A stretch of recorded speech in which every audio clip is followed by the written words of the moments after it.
Muli po kaming nag-aanyaya sa inyong lahat na kami po sana ay inyong pagdamutang makasama sa pagbubukas po ng ating isasagawang mass indoctrination. Ito po ay pag-aaral ng mga doktrina ng ating Panginoong Hesukristo. Loloobin ng Panginoon, ito po ay ating muling pasisimulan sa October 3, 2022. Araw ng Lunes sa ganap na ikapito ng gabi. Umaasa po kami na sa tulong at sa awa ng Panginoon, kayo po ay aming makakasama sa pakikinig ng mga aral ng ating Panginoong Hesukristo na atin pong binabasa sa mga banal na kasulatan. Samahan nawa tayo ng Panginoon at loobin nawa ng Diyos na tayo po ay magkita-kita sa Kanyang kalooban sa pagbubukas ng atin pong mass indoctrination. Magandang araw po sa inyong lahat.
Sa kanlungan ng kabundukan, payak at simpleng buhay ang maaasahan. Sa yaman ng lupa, maraming maaaring mapagkakitaan. Kung hindi naman maghahangad ng labis, ang makakain sa maghapon ay maipagpapasalamat na. Gaya sa mga residente sa Sitio Pulang Lupa sa General Nacar, Quezon. Yung ang kahilingan namin sa Panginoon, yung sa araw-araw makaraos man lang kasi mula pagkabata ko hirap na eh. Yung makaraos lang ba at makakapag-aral yung mga anak namin, okay na yun. Ay dito po ang amin pong pinagkakakitaan lang dito ay yung sa aming mga tanim din lang po, saging, gabi. Saka yung iba naman po meron na rin mga palayan na maliliit na pinapalayan. Tapos yung iba po na wala namang pinapalayan, yun po, nagyayantok. Yantok po yung hanap buhay namin ngayon. Yung ratan po yun.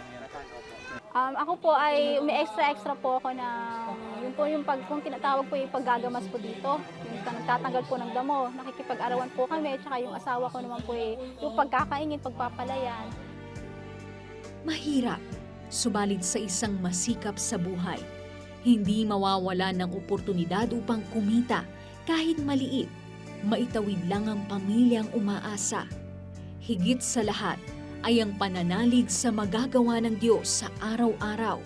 Yung pong asawa ko po naghahanap buhay po. Minsan naakyat po sa bundok ng pagyayantok. Ganun po. Pag minsan po naghahabal-habal. Tapos pag minsan po yun nakikipag-arawan po sa labor po siya sa mga napasok po siya sa mga construction. Wag mawala ng pag-asa, patuloy pong manalig sa Diyos. Yung magsumuko, laban lang po. Ang pinapakausap ko po ay magandang kalusugan po ng aming pamilya. Mabigyan po kami ng maayos-ayos pong hanap buhay. At mas panatagin pa po niya ang aming paniniwala sa Diyos para mas hindi po kami mawala ng pag-asa.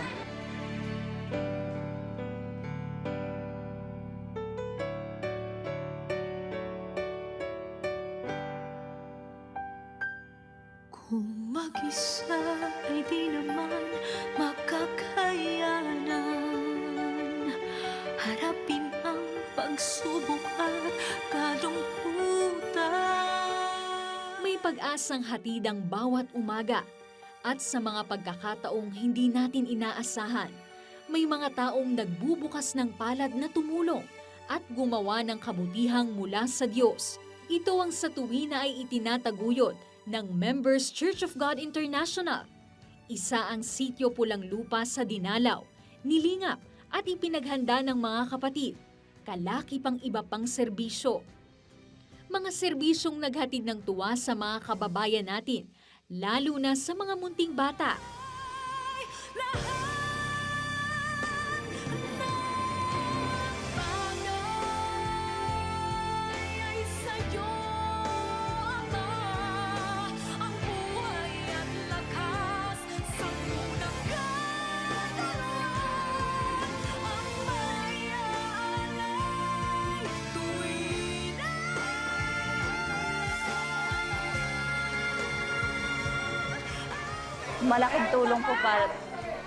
Malaking tulong po talaga sa amin kasi po yung imbes po na bibili na namin iyan, maitatabi na po namin sa iba namin pangangailangan. Kaya malaking tulong po talaga. Nagpapasalamat po talaga. Masaya po ako. Masasabi ko pong maayos po at talagang makikita ko po yung bukal po sa kalooban nila po yung serbisyo, yung pagtulong po nila sa mga tao po, lalo na po dito po sa amin, sa mga katutubo, ganun po kaya. Nakikita ko pong natural po yung pagtulong, talagang bukal po sa kalooban po nila. Maraming salamat po sa Panginoon pagkat napakalaking bagay po itong tulong na ito para sa amin. Ang pagtulong sa kapwa naway maging laging hangarin nating magkakapatid. Dahil sa paggawa nito, hindi lamang ang ating kapwa ang ating nabibigyan ng tuwa, kundi tayo rin. At higit sa lahat ay ang Diyos, sapagkat naitatanyag natin ang kanyang karangalan at kabutihan sa lahat.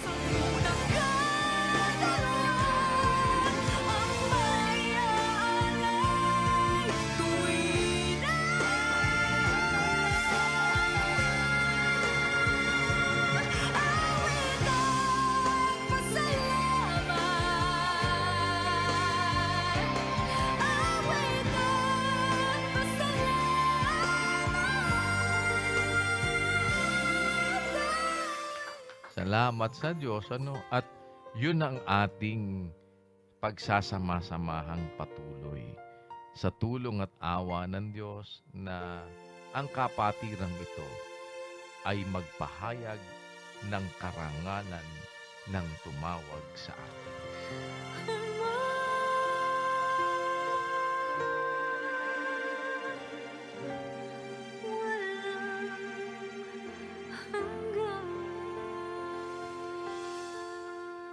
Sa Diyos ang lahat ng kapurihan, magpakailanman.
Before the foundation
pong mga taga-subaybay, tagapakinig ng programang MCGI Bible Exposition.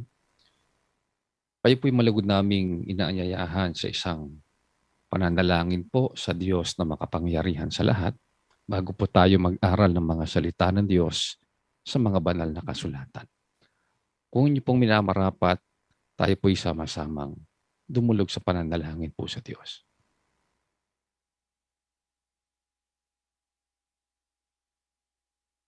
Ama namin na makapangyarihan sa lahat, sa pangalan po ng aming Panginoong Hesukristo na aming tagapagligtas, kami pong nagtitiwala sa iyong kapangyarihan at magagawa. Lumalapit na tumatanaw ng utang na loob. Pinasasalamatan ka po namin sa iyong kagandahang loob na kami ay binubuhay mo pa hanggang sa mga sandaling ito. Binibigyan mo ng pagkakataon na makapag-aral lang yung mga salita. Malaman namin ang katotohanan mo na magbibigay sa amin ng kapayapaan sa puso. Sana tulungan mo ang aming mga kapwa-tao na naghahanap ng tunay na kaligayahan, na maunawa ang iyong banal na kalooban.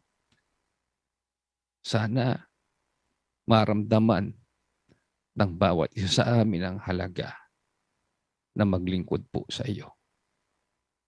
Na kung kami ay makapagtatapat ng aming pagsunod sa iyong kalooban, makakamit namin ang ipinangako mong buhay na walang hanggan. Ito ang aming pinapangarap na marating ang makasama sa iyong paraiso. Sapagkat alam namin lahat ng bagay sa sanlibutan ito, pati ang sanlibutan ay may katapusan. Matatapos ang aming buhay at haharap kami sa iyong hukuman. Sana tulungan mo kami na maging karapat-dapat sa iyong banal na kaharian. Makasama namin ang aming mga mahal sa buhay. Sa pag-aaral na ito, sana payapain mo ang puso ng mga kaluluwang nakikinig ng iyong mga katwiran. Sagutin mo ang katanungan ng kanilang mga puso. At sana bahala ka na rin duminig sa bawat hibig ng aming kalooban na hindi na po kayang sabihin lahat ng aming mga labi. Maasa kami pagkakaloob mo higit sa aming mahihiling na kasang-ayon ng iyong banal na kalooban. Laki pang paghingi namin ng tawad sa mga kasalanang nasumpungan mo sa amin. Salamat po sa lahat ng iyong kabutihan, Ama, sa pangalan ng aming Panginoong Hesukristo. Amen.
Biblia ang sasagot, itanong mo kay Soriano. Ang kapayapaan po ng Diyos Ama at ng ating Panginoong Hesukristo ang sumaati, mga kapatid, at sa lahat ng ating mga panauhin sa iba't ibang dako ng ating pong pagtitipon ngayong araw na ito sa iba't ibang panig ng daigdig at ganoon din naman sa mga remote points na makakaugnayan po natin ngayong araw na ito dito sa Pilipinas at magkaganon din pa naman sa Ibayong Dagat. Ang nasa Ibayong Dagat po makakasama natin ngayon ay ang South Korea, kasama po ng Davao del Norte, ng Lucena City, Santa Barbara, Iloilo, Tarlac, Caloocan City at ganoon din po sa Silang Cavite. At magpapasalamat tayo sa Diyos na meron tayong muling chance na maibahagi ang ating pananampalataya sa lahat ng ating mga panauhin at sa lahat ng mga nakahook up ngayon sa pamamagitan po ng internet, ng satellite at ganoon din naman dito pong iba't ibang uri ng komunikasyon na ating ginagamit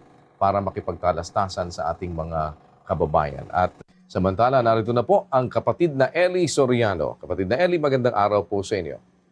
Magandang araw sa ating mga panauhin. Salamat po sa Diyos sa inyong pagdating at sa inyong pagpapaanyaya. Alam namin mga kababayan na hindi naman madaling mag-anyaya ng mga tao.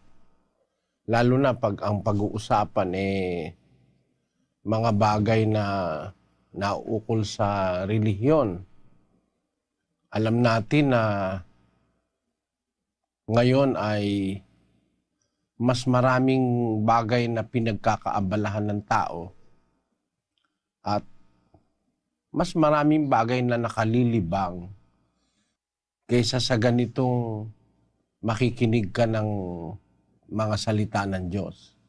Ganun pa man mga kababayan, naniniwala kami na meron pa rin sa maraming tao ngayon, meron pa rin mga natitirang tao sa mundo na nagpapahalaga sa bagay na pampanginoon.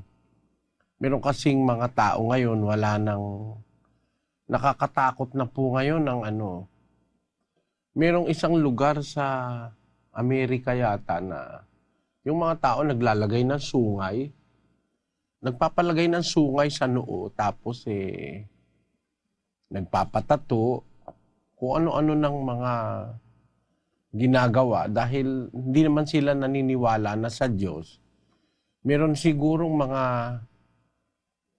mahigit po sa 20% ng tao ngayon sa mundo hindi naniniwala sa Diyos. Parami po ng parami yung mga ateista at yun namang ibang relihiyon, bagaman naniniwala daw sa Diyos, ginagawa naman pong ang relihiyon ay parang kublihan, isang parang a way of pretense, pagpapakunwari, gaya nung sinasabi doon sa Tito 1:16. Pakibasa mo yon, kapatid na Daniel. Sila'y nangagpapanggap na nakikilala nila ang Diyos, ngunit ikinakaila sa pamamagitan ng kanilang mga gawa. Palibhasa'y mga malulupit at mga masuwayin at mga itinakwil sa bawat gawang mabuti. Yung sinasabi po dyan na mga tao, yung mga nagpapanggap na nakikilala nila ang Diyos, ngunit ikinakaila sa pamamagitan ng kanilang mga gawa. So, ang bibig, ang salita nila, meron silang Diyos. Pero kung titingnan mo yung gawa, wala silang Diyos. Malulupit, masuwain, mga itinakwil sa bawat gawang mabuti. Pakibasa mo nga yun sa Hiligay noon, kapatid na Jerry. Nagatud-ad sila nga nagakilala sila sa Dios. Apang sa ila mga buhat, ginapanghiwala nila siya. Sila mga kalangil-aran, di masinulundon, di takos sa bisan ano nga maayong buhat. Ayon, nagatuad sila nga nagakilala sila sa Diyos. Apang sa ilang mga buhat, ginapanghiwala nila siya. Ayon, merong mga tao na sa bibig lang, sa salita lang merong Diyos. Pero kung titingnan mo yung kanilang ginagawa, wala kang makikitang Diyos sa kanilang buhay. Kaya po salamat sa Diyos, meron pa rin tayong mga kababayan kagaya ninyo na nakukumbida natin sa pag-uusap na ukol sa Diyos. Kasi marami pong mga wala namang interest dyan eh. Gaya nung sinabi ng Panginoong Jesus doon sa 8:47 ng Juan. Ang sa Diyos ay nakikinig ng mga salita ng Diyos. Dahil dito'y hindi ninyo dinirinig sapagkat kayo'y hindi sa Diyos. Yung ang wikang sa Diyos ay nakikinig ng mga salita ng Diyos. Dahil dito'y hindi ninyo dinirinig sapagkat kayo'y hindi sa Diyos.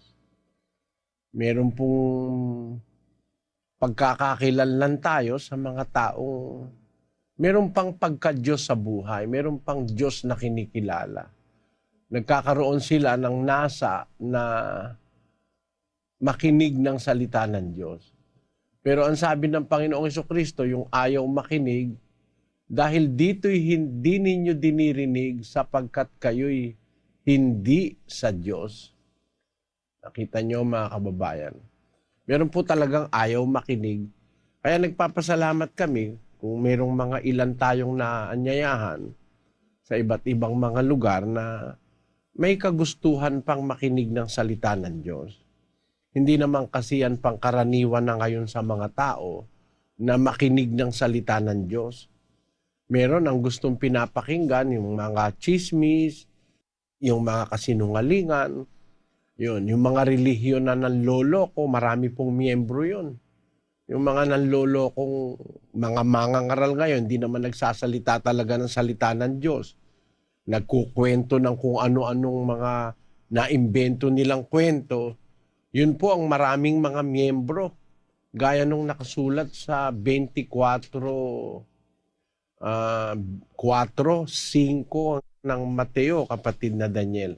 At sumagot si Jesus at sinabi sa kanila, "Mangag-ingat kayo na huwag kayong mailigaw ni numan, sapagkat marami ang magsisiparito sa aking pangalan na mangagsasabi, ako ang Kristo, at ililigaw ang marami."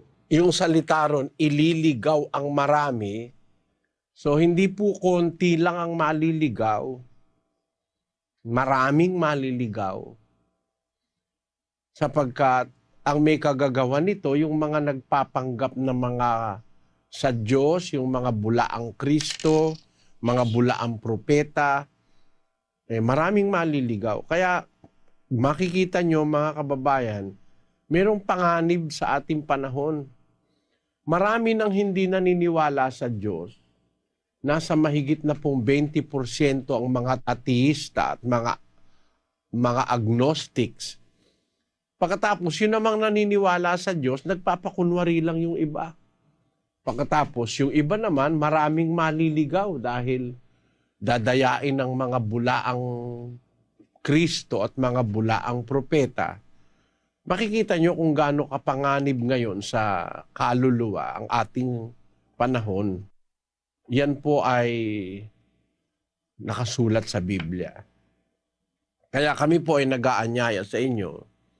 Baka sakaling sa isang paraang maliit ay makatulong kami sa pamamagitan ng pag-aanyaya sa inyong mag-aral tayo ng salita ng Diyos sa Biblia. Para tayo po ay maging maalam yung kaalamang makakapagligtas sa atin sa pandaraya, pagliligaw, at sa panluloko ng mga mangangaral sa ating panahon. Umpisa na tayo, kapatid na Daniel. Opo, kapatid na Eli, puntahan agad natin ang Davao del Norte. Davao kami. Bakit may araw ng mga patay? Dalawang tanong, bakit pinagdidiriwang ang Pasko? Unang-una kapatid, yung araw ng mga patay, naimbento ng Katoliko yun. Pag araw ng mga patay, maraming mga may patay na nagpapamisa. Ang tema ng mga pagpapamisa para maalis daw sa purgatorio yung mga kaluluwa ng patay. Imbento yan sa Biblia. Wala naman kasi sa Biblia yung salitang purgatorio. Kahit basahin natin ang buong Bibliang Katoliko, wala pong nakalagay na purgatorio. Nung araw po, para matiyak mo na ang isang salita wala sa Biblia, magbabasa ka muna ng buong Biblia. Gaya ng ginawa ni Rizal. Kaya niya nasabing walang purgatorio, hindi totoo yun, kasi binasa niya mula Henesis hanggang Apokalipsis. Ngayon, hindi na masyadong mahirap. Papahanap mo lang sa computer, mabilis na. Wala pang 1 minuto, makikita na kung meron ba nun o wala. Basahin natin si Slus yung No Limitangere ni Dr. Jose Rizal. Opo, ito po yan sa No Limitangere, page 72. Ang sabi po dito, "But now let's see how the idea of purgatory, which is absent from both the Old and the New Testaments, became Catholic doctrine. Neither Moses nor Jesus Christ make the slightest mention of purgatory." Ayun, sabi ni Rizal sa kanyang No Limitangere. Kilala naman natin si Rizal, our national hero is Dr. Jose Rizal.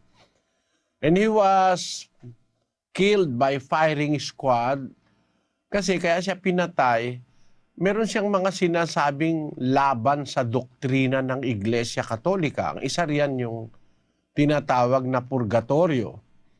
Yung purgatorio, sabi ni Rizal, binasa niya ang buong Biblia mula sa Henesis hanggang Apokalipsis. At ang sabi niya, kahit si Moises, kahit si Kristo, walang binabanggit na purgatorio. Kaya yung aral ng Katoliko, na ang mga patay ay ipapanalangin para alisin sa purgatorio, ipagpapamisa, wala po sa Biblia yon. Actually, miski sa Bibliang Katoliko, in fairness mga kababayan sa inyong sarili, sa inyong paniniwala, kung magbabasa kayo sa Bibliang Katoliko, yung salitang misa, wala po yun sa Bibliang Katoliko mismo, yung misa, yung pagpapamisa, papanalangin yung mga patay, magsisindi ng insenso, papausukan yung altar. Yan po ay hindi tinuturo ng Biblia na merong ganyang seremonyang misa. Actually, mga kababayan, wag sana lang kayong magagalit, magbukas kayo ng isip. Kung gusto nating ang matutunan natin yung katotohanan, dapat yung matututunan natin salita ng Diyos. Wala akong salita ang Diyos na misa eh.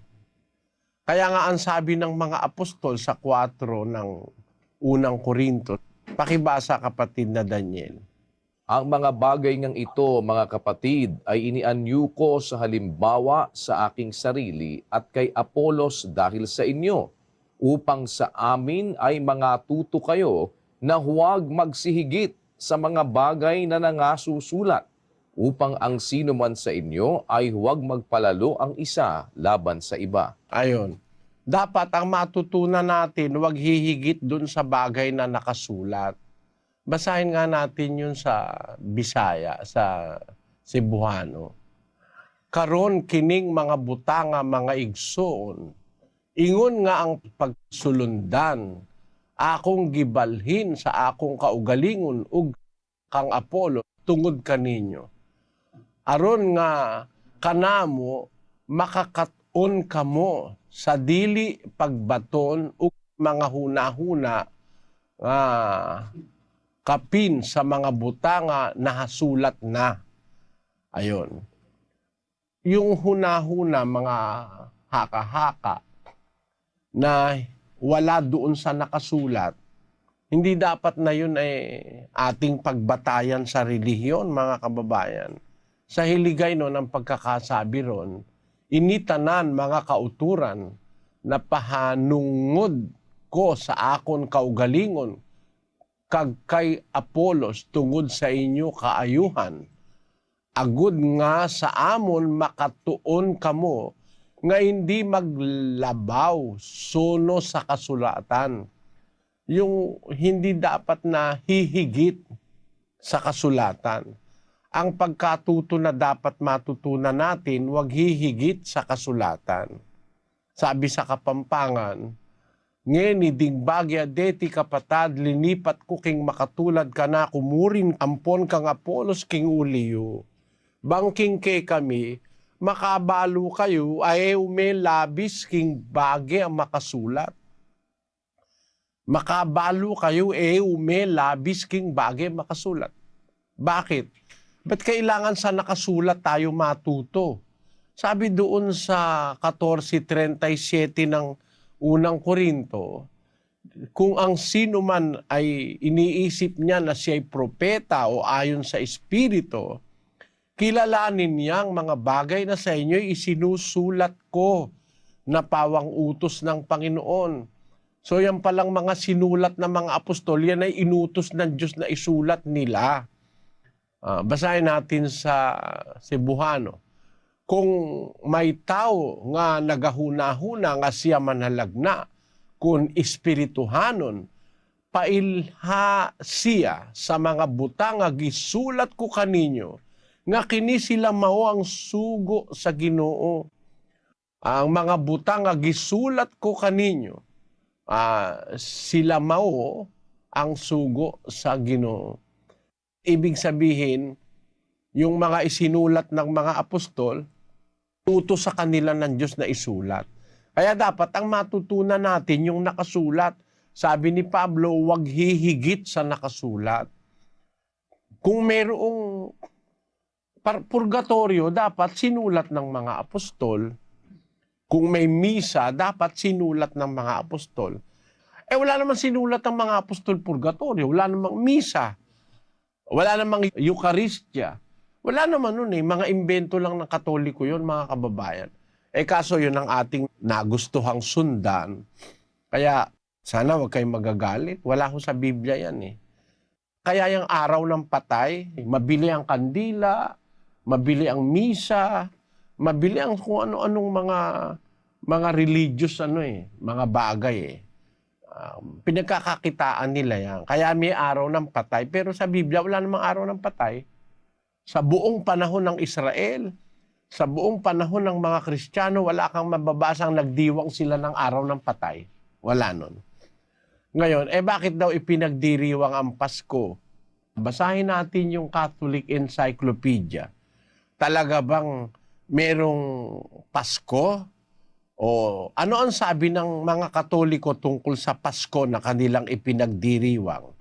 Ito po ay mismong libro na ng Iglesia Katolika nagsasabi, yung Catholic Encyclopedia. Sila ang gumawa nito. Hindi po kami. Ano ang sabi diyan, kapatid na Luz? Ito ang sabi po dito sa Catholic Encyclopedia sa Volume 2, page 607. Ang title ay Christmas. The feast of the Savior's birth is called Christmas, the Mass of Christ. It is celebrated on December 25 and is one of the main feasts of the liturgical year. The actual date of the Lord's birth is unknown, and its commemoration was generally included in the Feast of the Manifestations or Epiphany, January 6, during the first 3 centuries of the Christian era. History. In about the year 330, however, the Church in Rome definitely assigned December 25 for the celebration in order to honor Christ, the light of the world and the true Son of Justice. Tingnan nyo yan, mga kapatid, imbento na naman yan, yung Christmas na yan. Ang sabi nila sa kanilang aklat, the actual date of the Lord's birth is unknown. Walang nakakaalam daw, sabi nila, ng eksaktong araw ng pagkapanganak ni Kristo. Kaya nung mga unang kasaysayan ng Katoliko, ipinagdiriwang nila yan sa Epiphany, na kung ipagdiwang Enero 6. Pero noong anyo 330, however, the Church in Rome definitely assigned December 25 for the celebration. Ang Iglesia sa Roma ay itinakda nila ang wika yung Disyembre 25 para ipagdiwang yung Pasko o yung Misa ni Cristo. Christmas, Mass of Christ. Puro imbento talaga, wala sa Biblia Walang batayan. Hindi naman pwedeng si Kristo ay panganak ng December 25, mga kababayan. Kasi nung ipanganak si Kristo, meron pong mga pastor ng tupa doon sa Bethlehem na nagpapakain ng tupa nila sa gabi. Kaya ngayon ang nandoon sa awitin na kinakanta-kanta ng Katoliko yun eh. Sabi ron, the first Noel, the angel did say, was to certain poor shepherds in fields as they lay. In fields where they lay in keeping their sheep. Yon, tama yun eh. Meron talagang mga tupa doon sa bukid, pinapastor ng mga pastor, pinagpupuyatan sa gabi. Nung gabi na yon ipinanganak si Kristo. Basahin natin sa 2:7 ng Lucas. At kanyang ipinanganak ang panganay niyang anak na lalaki, at ito'y binalot niya ng mga lampin, at inihiga sa isang pasabsaban, sapagkat wala ng lugar para sa kanila sa tuluyan. At may mga pastor ng tupa sa lupain ding yaon na nangasa parang, na pinagpupuyatan sa gabi ang kanilang kawan. At tumayo sa tabi nila ang isang anghel ng Panginoon, at ang kaluwalhatian ng Panginoon ay nagliwanag sa palibot nila, at sila'y totoong nangatakot. At sinabi sa kanila ng anghel, huwag kayong mga takot, sapagkat narito, dinadalhan ko kayo ng mabubuting balita ng malaking kagalakan na siyang sasabuong bayan. Sapagkat ipinanganak sa inyo ngayon sa bayan ni David ang isang tagapagligtas, na siya ang Kristo, ang Panginoon. Nakita nyo, nung ipanganak si Kristo, ibinalita nung anghel na naipanganak na siya nung gabi na yon, ang pinagbalitaan yung mga pastor na nasa parang na nagpupuyat na yung kanilang mga tupa ay pinakakain sa parang. O paano magiging Disyembre yan? Samantalang pagka Disyembre, tinanin nyo ang itsura ng Bethlehem kung saan pinanganak si Kristo. Pagka Disyembre, Nobyembre pa lang, umuulan na ng yelo dun sa Bethlehem. Pagka po Disyembre, ay makapal na ang yelo dun. Mga kapatid, makapal na yelo. Pwede ba naman na si Kristo ipanganak ng Disyembre na makapal ang yelo, yung mga tupa nandun sa bukid? Ano kakainin nun? Puro yelo. At saka yung mga pastor, sinong pastor ang magtiyatiyaga sa gabi na ilalabas niya yung kanyang kawan ng tupa, puro yelo yung pupuntahan nila? Hindi naman kumakain ng yelo yung mga... At saka napakahirap naman yata nung nasa gitna ka ng katakot-takot na yelo. Gabi, hindi mangyayari yan sa Disyembre. Wala pong possibility na si Kristo pinanganak ng Disyembre, mga kababayan. Yung pagdiriwang ng birthday daw ni Kristo, Disyembre, mali po yan. Manapa, sang-ayon po sa mga nagsuri sa kasaysayan at saka sa Biblia, sa mga scholar, si Kristo ipinanganak na maaaring Setyembre, katapusan ng Setyembre o unang linggo ng Oktubre. Yan po, wala pang yelo nun. Ayon. Yan po ang sabi ng mga nag-aral. Pero para sa akin, ay kahit hindi ko alam kailan ipinanganak ang Panginoong Hesus, kung anong araw, ang mahalaga si Kristo, yung ipinanganak, hindi yung kapanganakan. Kung ba, hindi mo naman alam, ang mahalaga sa'yo, yung ipinanganak, si Kristo mismo. Kasi wala nga tayong mababasa sa Biblia kung anong araw at oras Ganun po yun. Kaya yung pagdiriwang ng Pasko, wala po sa Bible yan. Yun po ang ating sagot sa Davao. Salamat sa iyo, kapatid na Edgar. Salamat, brother. Salamat po. At Lucena City muna po tayo, kapatid na Roland Antonio. Go ahead, kapatid na Roland. Lucena kami. Opo, kapatid na Daniel, ang una pong magtatanong dito, si kapatid na Patricio Acoba, isa pong protestante. Brother Eli, po ay gusto ko lang po sanang maliwanagan ang matagal ng gusto kong malaman na kasagutan tungkol dito sa Ezekiel 1:4 hanggang 21.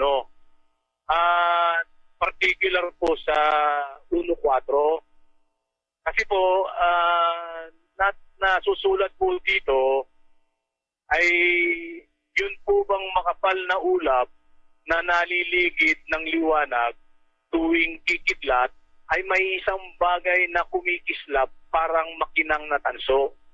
Ito po ba ay isang spaceship na sa paniniwala po siguro naman ng marami po ng mga sighting sa mga iba-ibang mga bansa na nakakakita ang mga tao na iba na meron talagang lumilipad na nagliliwanag na minsan po ay nababalumbulan ng makakapal na ulap na meron talagang liliwanag sa paligid ng mga ulap na ito na siyang hindi may paliwanag din ng siyensya at ng tao na siyang nakakakita. Ngayon po ay ito pong kabuuan ng Ezekiel na 1:4 hanggang 21. Meron po kasi doon na nasusulat sa mga talatang ito na meron pong 4 na nilalang na ang bawat nilalang na ito ay may 4 na mukha. Tapos po ito ay ang kanilang mga binti ay tuwid.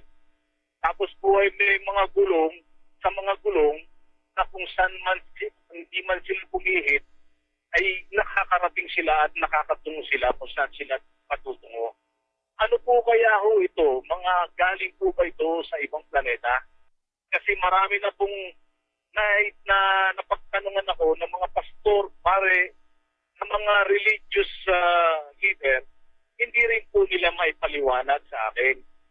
Nais ko lang po sana na panggaling sa inyong bibig ang paliwanag na matagal nang umukil-kil sa aking isipan na ito ay kung talagang ang Diyos ay nanggaling sa ibang planeta, sa ibang kalawakan.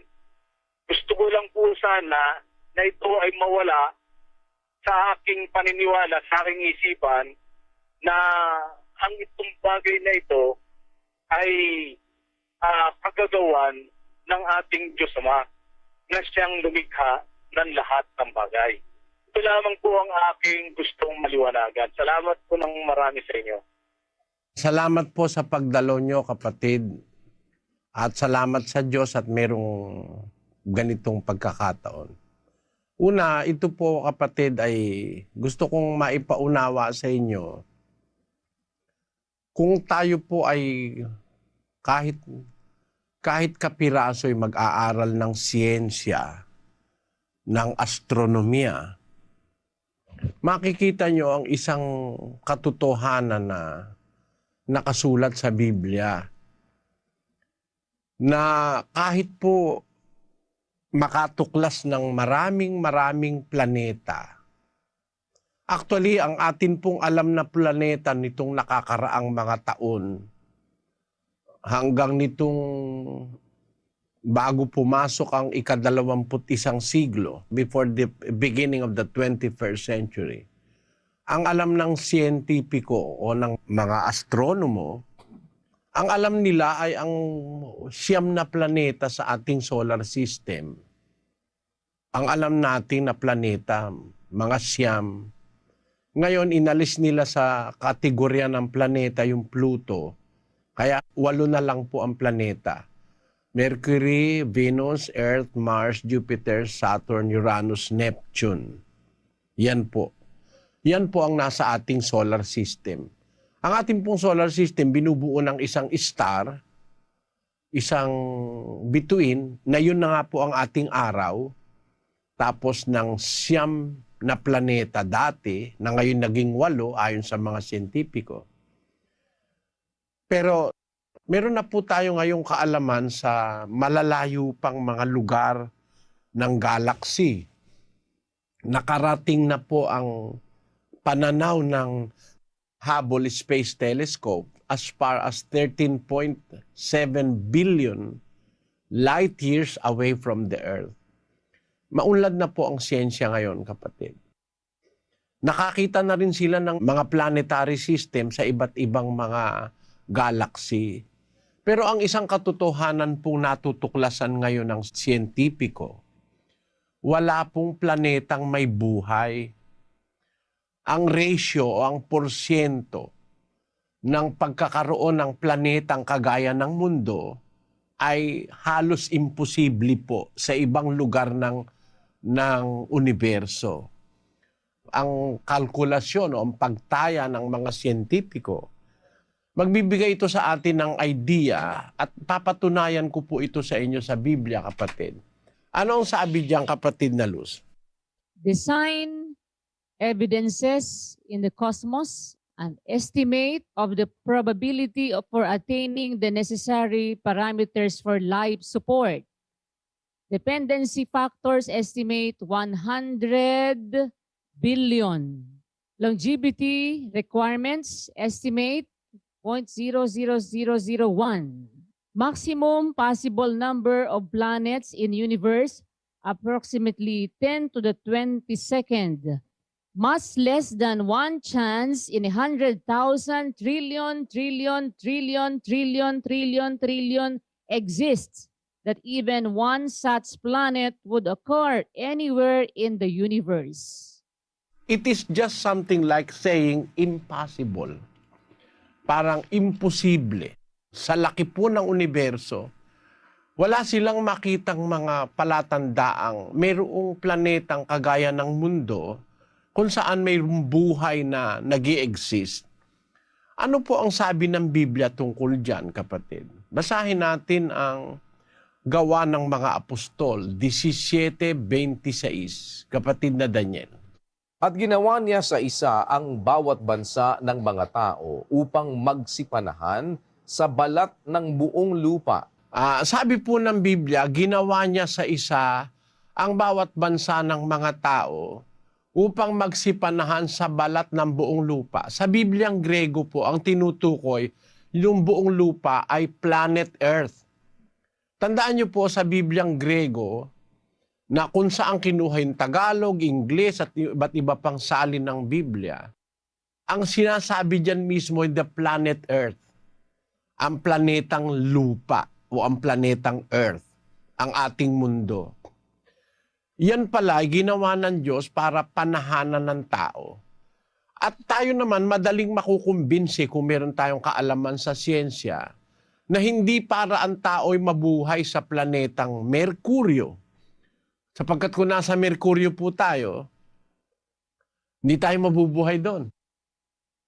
Masusunog tayo ron. Yung ating body constitution, di kaya na manatili sa Mercury. Sa Venus, ganun din. Napakainit po ron. At kung tayo naman mapupunta sa Mars, may magiging yelo naman po tayo ron, sa lamig doon. Lalo na doon sa mga outer planets na sinasabi. Yung Jupiter, Saturn, Uranus, Neptune, napakalayo na po sa araw noon, hindi na po tayo mabubuhay doon. Ang mundo po'y tamang-tama lang, scientifically and biblically speaking. That's why I believe in the Bible. Kasi ang salita niya eksakto scientifically eh. Inilagay ng Diyos ang tao sa lupa. So wag po tayong mag-isip na merong manggagaling sa planeta Mars o kaya may manggagaling from far away galaxies pupunta rito para ang mga tao makakakita tayo ng mga UFO. Nakakatuwa naman, hanggang ngayon po ang tawag diyan UFO, Unidentified Flying Object. Sinabing nakakatuwa. Kasi hanggang ngayon hindi nila mapatunayan yung kanilang huna-huna o yung haka-haka na yan ay galing sa ibang planeta. Wala pong ibang planetang panggagalingan ng mga UFO. Kung totoo man na merong nakikitang mga flying objects, yan po ay maaaring gawa ng mga makapangyarihang bansa na nag-e-espiya sa ibang mga bansa. Yan po ang posibilidad niyan. At yan ay hindi po very remote. Alam ng CIA yan ng Amerika ng Central Investigation Agency. Alam nila yan na merong mga pwedeng possibility ganyan. Ngayon, yung pong tinatanong ninyo doon sa Ezekiel, basahin natin ang 1:4 ng Ezekiel. At ako'y tumingin at narito, isang unos na hangin ay lumabas na mula sa hilagaan, na isang malaking ulap, na may isang apoy na naglilikom sa sarili, at isang ningning sa palibot. At mula sa gitna niya may parang metal na nagbabaga mula sa gitna ng apoy. Ayan. Ayun pong sinabi dyan, nung panahon po ni Ezekiel, meron na pong metal nun. Tandaan mo kapatid, may metal na nun. Gumagamit na ang tao noon ng ginto, tanso, ginagamit na nila ang bakal, matagal ng panahon. Para patunayan ko po sa inyo, pumunta po tayo sa aklat ng Henesis. Ganito ang ating mababasa. Nung panahong malapit na malapit pa kay Adan at saka kay Eva, ay ganito po ang nasulat sa 2:11 ng Henesis.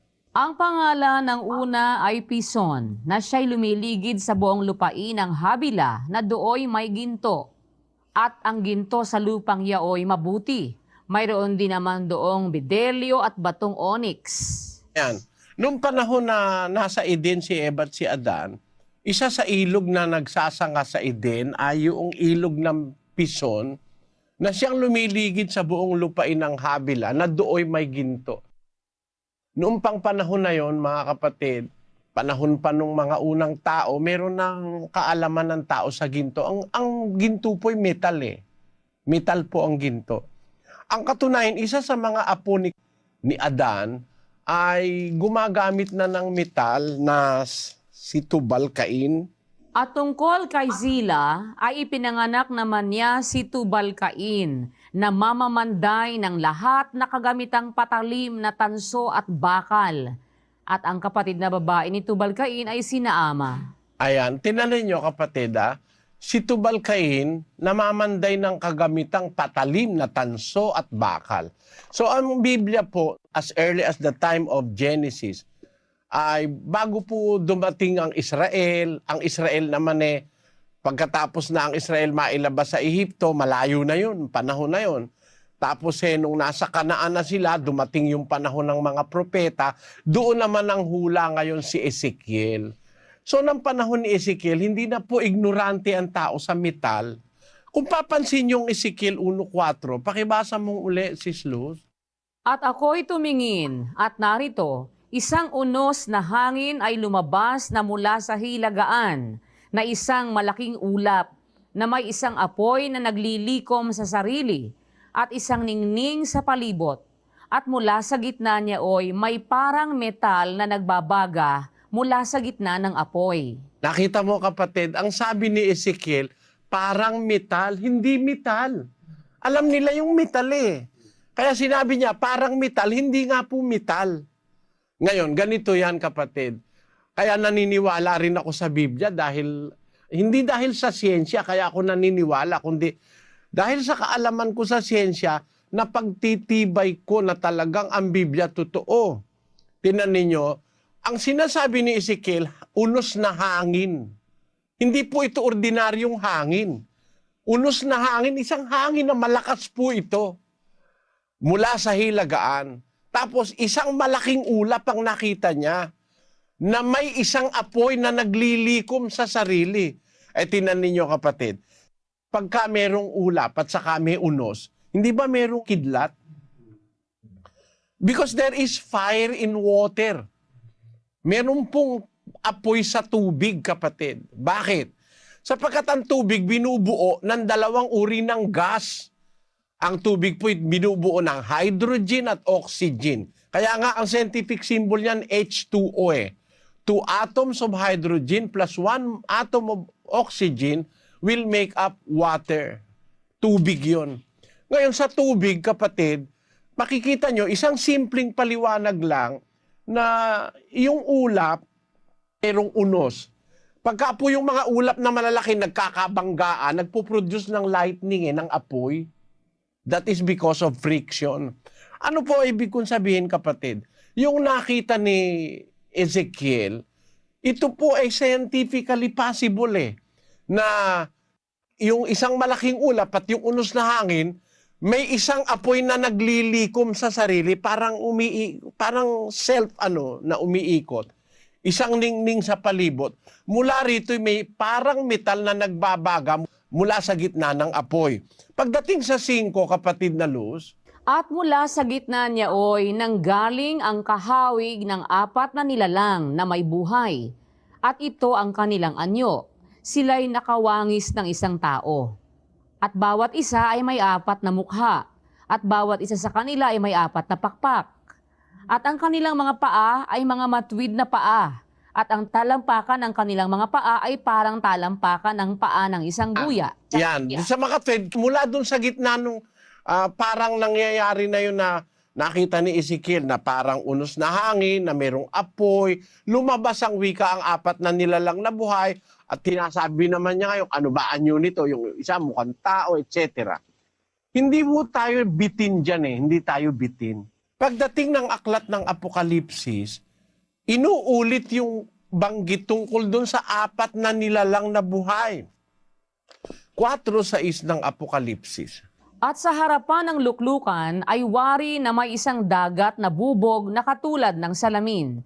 At sa gitna ng luklukan at sa palibot ng luklukan ay may 4 na nilalang na buhay na puno ng mga mata sa harapan at sa likuran.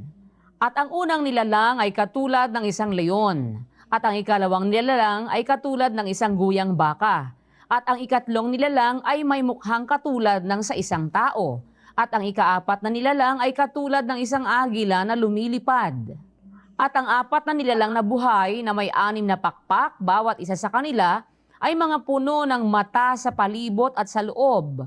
At sila'y walang pahinga araw at gabi na nagsasabi, Banal, banal, banal ang Panginoong Diyos, ang makapangyarihan sa lahat, na nabuhay at nabubuhay at siyang darating. Nakita po ni Juan ang setup sa langit sa may trono ng Diyos. Kasi nakapanhik siya sa langit sa Espiritu. Basahin natin ang 4:1 ng Apokalipsis. Pagkatapos ng mga bagay na ito ay tumingin ako at narito ang isang pintong bukas sa langit. At ang unang tinig na aking narinig na gaya ng sapakakak na nakikipag-usap sa akin ay sa isang nagsasabi, Umakyat ka rito at ipakikita ko sa iyo ang mga bagay na dapat mangyari sa haharapin. Pagdakay napasa espiritu ako at narito may isang luklukang nalalagay sa langit at sa ibabaw ng luklukan ay may isang nakaupo. At ang nakaupo ay katulad ng isang batong haspe at isang sardio at naliligid ng isang bahaghari na tulad sa anyo ng isang esmeralda. At sa palibot ng luklukan ay may 24 na luklukan. At sa mga luklukan ay nakita kong nangakaupo ang 24 na matatanda na dadaramtan ng mapuputing damit. At sa kanilang mga ulo ay may mga putong na ginto. At mula sa luklukan ay may lumalabas na kidlat at mga tinig at mga kulog.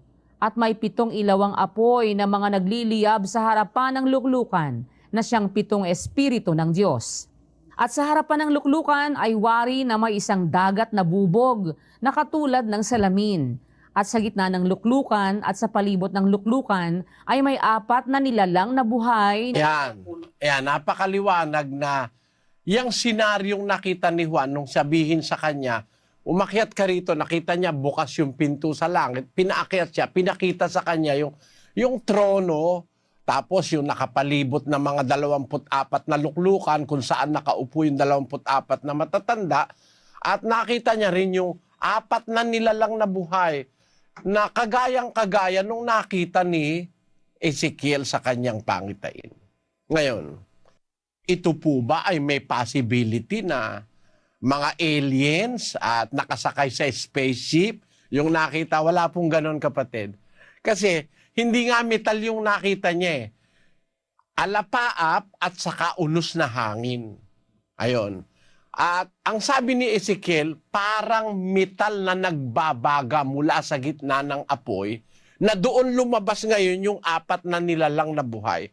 Parang kagaya rin nung nakita ni Juan sa Apokalipsis, Nang pumanik siya sa langit, sa espiritu, nakita niya sa luklukan, merong kidlat at kulog, tapos may apoy, na doon niya rin nakita yung 4 na nilalang na buhay. Kaya ito po kapatid ay vision po ito. Vision. Isang pangitaing nakita ni Ezekiel na ipinaliliwanag later nung pangitain naman na nakita ni Apokaliptikong si San Juan.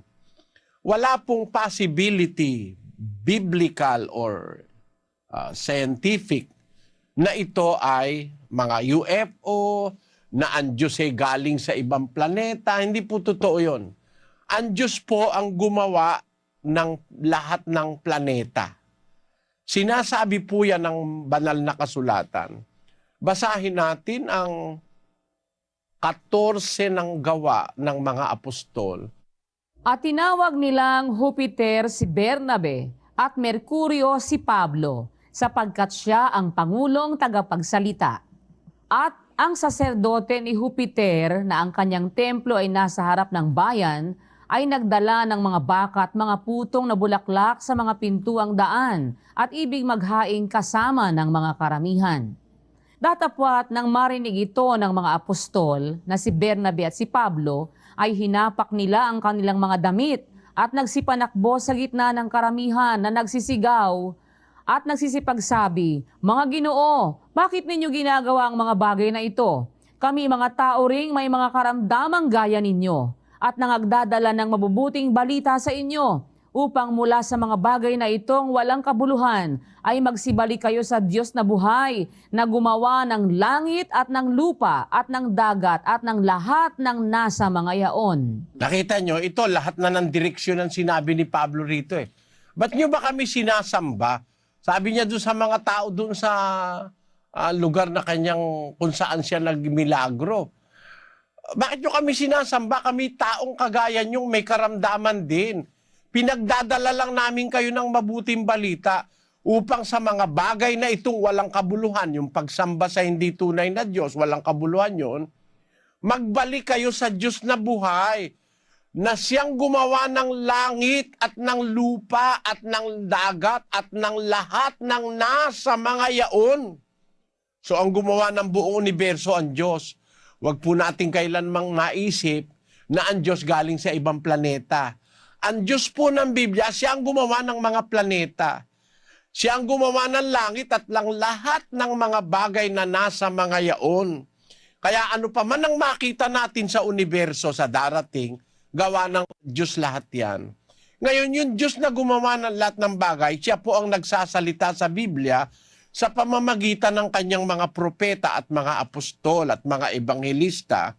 Siya rin ang nag-utos na isulat ito. Ang napakasamang magagawa natin, bigyan natin ng sariling pakahulugan ang salita ng Diyos. Meron pong mga salita sa Biblia, kapatid, na hindi madaling maintindihan ng tao. Pero dapat nating tignan ng sitwasyon. Ano ba yun? Ano ba yung sinasabi? Pangitain ba o reality? Ang mga propeta po, pinagpapakitaan ng Diyos kagaya ni Ezekiel sa pangitain. Basahin natin sa Bilang Kapitulo 12, ganito ang ating mababasa. At kanyang sinabi, "Dinggin ninyo ngayon ang aking mga salita. Kung mayroon sa gitna ninyo na isang propeta, akong Panginoon ay pakikilala sa kanya sa pangitain. Nakakausapin ko siya sa panaginip." Alam mo po kapatid, pagkapangitain, hindi natin ini-involve sa pangitain yung mga bagay na material, literal o physical. Yung nakita po ni Ezekiel, pangitain po yun eh. Paraan po ng Diyos yun para magpahiwatig sa propeta ng isang bagay. At dito po sa pinabasa niyong 1:4 hanggang 21, ito'y pangitaing nakita ni Ezekiel na ang tinutukoy po rito yung 4 na nilalang na buhay at kung anong sitwasyon sila naroroon. Parang isang ningning sa palibot, mula sa gitna nyo ay may parang metal na nagbabaga mula sa gitna ng apoy. Yon. At yan po ang pagsasalarawan niya dun sa 4 na nilalang na buhay Na yung 4 na nilalang na buhay pala sa langit, ang tungkulin pala nun po ay magsalita lang ng sinasabi niyang araw at gabi na nagsasabi. Basahin na nga natin yung 4:8, Sis Luz. At ang 4 na nilalang na buhay na may 6 na pakpak, bawat isa sa kanila ay mga puno ng mata sa palibot at sa loob. At sila'y walang pahinga, araw at gabi na nagsasabi, Banal, banal, banal ang Panginoong Diyos, ang makapangyarihan sa lahat, na nabuhay at nabubuhay at siyang darating. 9. At pagka ang mga nilalang na buhay ay nangagpupuri at nangagpaparangal at nangagpapasalamat sa nakaupo sa luklukan, doon sa nabubuhay magpakailan-kailanman, ang 24 na matatanda ay mangagpapatira pa sa harapan yaong nakaupo sa luklukan. Yung palang 4 na nilalang na buhay, yun po palang ginagawa lang nun sa langit, walang tigil na pagpupuri sa Diyos. Sinasabi nila, banal, banal, banal ang Panginoon Diyos, ang makapangyarihan sa lahat, nabuhay at nabubuhay at darating. Nagpupuri sila araw at gabi, nagpapasalamat sila sa Diyos. Wala silang ibang ginagawa. Alam nyo, ito isang senaryo sa langit na nakita ni Juan, na sa langit mayroong forever na nagsasalita ng kapurihan ng Diyos. At ito, napakagandang aral po sa Biblia ito. Bakit kailangan yung 4 na nilalang na buhay? Walang katigil-tigil na ulit-ulit na nagpupuri. Walang katigil-tigil yon magpakailanman. Yan po. Meron pong isang magandang karunungan sa Biblia riyan. Pinakikita ko lang sa inyo yung binabasa po sa Ezekiel 4:21. Pagsasalarawan ng isang katotohanan ng nakita ni Ezekiel sa pangitain tungkol sa 4 na nilalang na buhay, na nakita rin ni Apostol Juan sa panahon ng mga apostol, sa pangitain naman sa Apokalipsis. Nagpapakita lang po ito ng bagay sa langit. Sa langit po ito, kapatid. Hindi dito sa Earth's atmosphere. Hindi po dito ito sa, para magkaroon tayo ng hinala na ito UFO. Huwag po kayong naniniwala sa UFO, kapatid, na yan ay galing sa ibang planeta. Huwag po kayong naniniwala sa ganun. Kasi alam nyo, yung galing sa ibang planeta, pagpasok sa mundo, natutunaw na eh. Kagaya halimbawa ng mga meteors, yung meteorites, pagpasok sa atmosphere ng mundo because of pressure and friction, halos matunaw-tunaw na yung mga meteors eh. Ano bang galing sa ibang planeta ang papasok sa ating mundo na makakapasok ng walang damage at pagkatapos maglilipad-lipad at makikita ng mga tao, pipi. Kaya nga sa mga picture ng UFO, wala akong nakitang picture na detalye. May detalye. Basta liwanag lang. Walang detalyado kang makita sa mga sinasabi nila, thousands upon thousands of sightings of UFO o yung tinatawag na unidentified flying object. It is true. It is unidentified. Di nila ma-identify eh. Hindi nga masabi kung metal, kung plastic, kung ano eh. Bakit? Hindi nga po na-identify hanggang ngayon eh. Nangyayari lang sa atin, nagkakaroon tayo ng mga hinuha, mga kalkulasyon, na mga walang basis scientifically and biblically. Para sa akin po, ang pinakapangunahin yung Biblia. Kung nababasa sa Biblia, okay po sa akin yun. At yung nabasa nyo, nabasa ko rin po, awa ng Diyos, pero napansin ko ang sabi ni Ezekiel, parang metal. Hindi po metal, kapatid. Pag sinabing parang metal, hindi po metal. Marunong sila ng metal. Panahon pa ni Tubal-Cain, alam na nila metal. Hindi magkakamali si Ezekiel dahil siya'y sumusulat sa inspirasyon ng Espiritu Santo. Pag sinabi niyang parang metal, huwag natin ipalagay na metal. Ayun. Sana po naunawaan ninyo ako. Maraming salamat po sa inyong paliwanag na ito na nagbigay sa akin din ng liwanag. At ako po ay natulugod na sapagkat binigyan ninyo ng kasagutan ang matagal ko nang gustong maintindihan sa aking sarili na ito palang pangitay na ito ay this is not a reality but it is just only vision. Kaya po, sa gabi ito, Brother Reggie, ako po yung papasalamat muli sa iyo sapagkat yung hindi po nasagot ng mga pastor, ng mga pare, ay nabigyan ninyo ng kasagutan. Kaya po ako'y malabis na humahanga po sa inyo at ako po ay naniniwala na isa nga po kayong tagapaglingkod ng ating Panginoong Diyos. Maraming salamat po muli. Salamat po sa Diyos, kapatid. Pagpalain nawa kayo ng Panginoon. Sa Diyos po ang kapurihan. Wala po sa akin. Nasa Biblia kasi isinagot ko eh. Kaya ang Diyos din po ang nasa Kanya rin po ang kapurihan at hindi sa kanino man. Pagpalain nawa kayo ng Panginoon. Magandang gabi po. Hanggang dito po, salamat sa inyong pagsubaybay. Magpasalamat tayo sa pamagitan ng isang panalangin.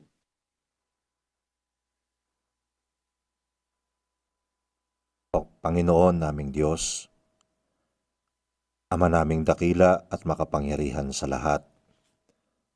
Sa pangalan po ng aming Panginoong Hesukristo, nagpapasalamat po kaming muli sa iyo, Ama. Minsan pang nabiyayaan kami ng pakikinig ng iyong mga banal na salita. Mga tanong ng mga puso ng aming mga kapwa-taong naghahanap ng katotohanan ay nakahanap ng kasagutan. Alam naming ito ay awa at pagmamahal mo sa lahat ng mga taong nag-iibig na maging dapat sa iyo. Sana po, Panginoon, kaawaan mo ang mga sumusubaybay sa palatuntunang ito. Magbukas ka ng mga puso at ng aming mga kaisipan. Maunawa po naming sama-sama ang kahalagahan ng pagtanggap sa iyong mga salita at pagtalima sa iyong banal na kalooban upang mabuhay kaming may daladalang kapanatagan sa aming mga puso at kapayapaan sa pagtitiwalang mayroon kaming amang mapagmahal na laging nakahandang kami ay alalayan at saklolohan sa buhay na ito. Maunawa namin ang halaga ng paglilingkod sa iyong banal na harapan. Sana po patuloy mo kaming pakiingatan sa aming pagpapatuloy sa buhay na ito. Napakaraming panganib sa aming paligid, Ama. Kailangan po naming palagi ang lingap at ang awa mo, lalo na po para sa aming mga sambahayan at sa aming mga anak. Maawa ka po sa sangkatauhan, Ama. Marami na ang nawawalan ng pag-asa, ang mga taong naliligaw na ng landasin sa buhay. Sana po tulungan mo kami sa layuning mapalaganap ang iyong mga salita, makarating pa sana sa lalo pang maraming mga kapwa-tao namin sa iba't ibang panig ng mundo at iba't ibang wika ang mabuting balita ng iyong pagliligtas. Minsan pa sa iyo pong mapagpalang mga kamay, aming itinitiwala ang aming mga buhay at ang aming mga kapalaran. Ama, maraming salamat po sa iyo sa pangalan ng aming tagapagligtas na si Kristo Jesus. Amen.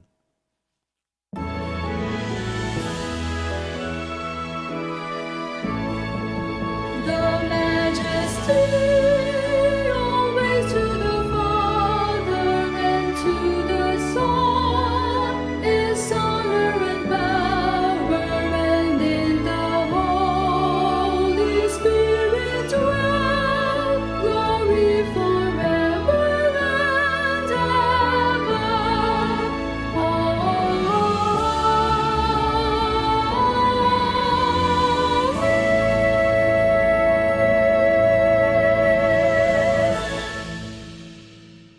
Tanggapin po natin ang basbas at ang pag-ibig ng ating Ama na nasa mga langit, ang biyaya ng pagliligtas at ang pagpapagaling ng ating Panginoong Hesukristo, at ang patuloy na pakikilakip ng banal na Espiritu, siya nawang mamalagi sa ating mga puso, lalo na sa ating mga anak, magpakailan-kailanman. Amen.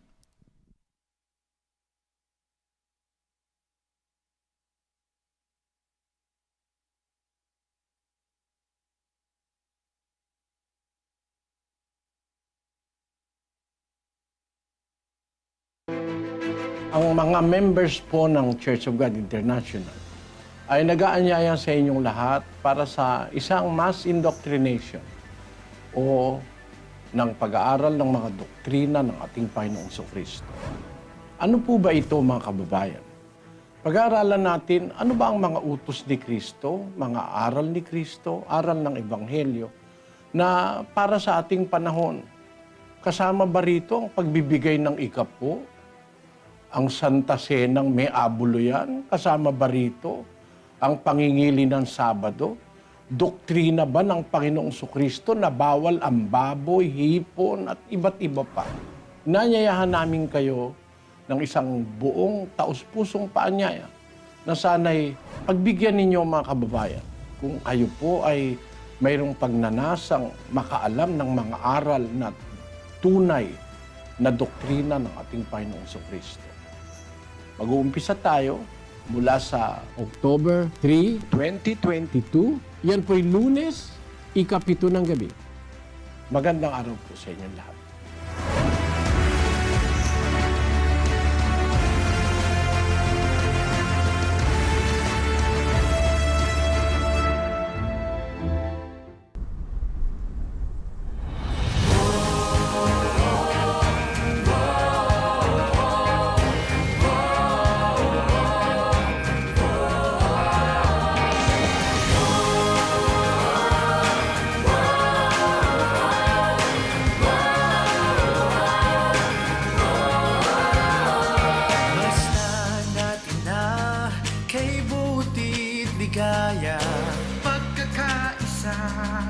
sa bayang pinagpala, bansang binubuklod ng pag-ibig na dakila.